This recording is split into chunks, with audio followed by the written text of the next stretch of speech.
Nashik road परिसरातील नवीन बिटको रुग्णालयाच्या gate येथे एकाचा मृतदेह आढळला आहे। बराच वेळ मृतदेह रहदारीच्या रस्त्यावर पडून असल्याने नागरिकांमध्ये उलटसुलट चर्चेला उधाण आले आहे। बराच वेळाने मैताची मुलगी घटनास्थळी आल्याने ओळख समजू शकली। सदर मृत व्यक्ती हा नाशिक रोड देवळाली गावातील साठेनगर येथे राहत असून संतोष विठ्ठल गोतिसे असे त्याचे नाव आहे। नाशिक रोड नवीन बिटको हॉस्पिटलच्या गेट समोर बराच वेळ मृत अवस्थेत आढळून आल्याने स्थानिक नागरिकांनी नाशिक रोड पोलीस ठाण्यात संपर्क केला।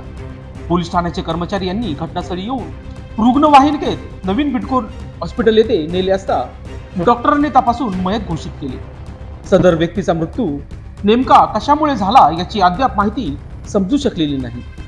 मृतदेह शवविच्छेदनासाठी जिल्हा शासकीय रुग्णालयात पाठविण्यात आला आहे। घटनास्थळी बराच वेळ बघणाऱ्यांची मोठी गर्दी झाली होती।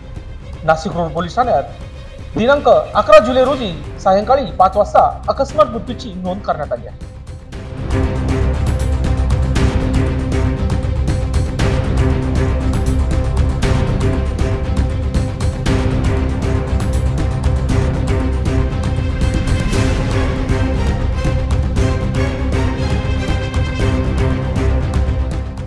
लोकशाही न्यूजसाठी विशेष प्रतिनिधी नाशिक रोड।